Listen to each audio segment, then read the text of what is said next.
خودم پرسان که ما میکنیم حقیقت بگو، خب دروغ نگویی.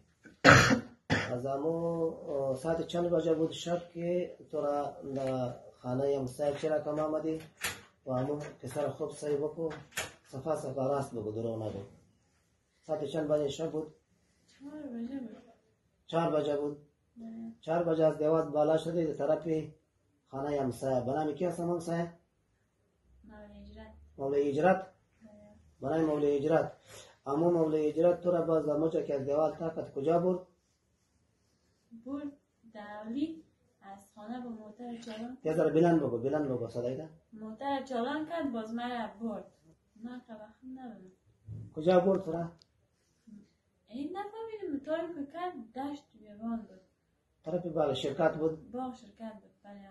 اموجه که تاکت تو را چی گفت باز؟ باز مرا گفت همیش بیای خانه برو. باز که پدر برای من زنگ سر صدا شد.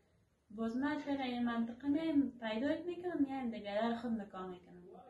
تو را بود برادر خود نکام میکنی؟ بله. ها. دیگر ما چو بغل درا کد نی؟ ما تو گفتی؟ در خانه خودش؟ حقیقت تبا بودی؟ خانه خودش؟ بله. خب صحیح است. صحیح شد.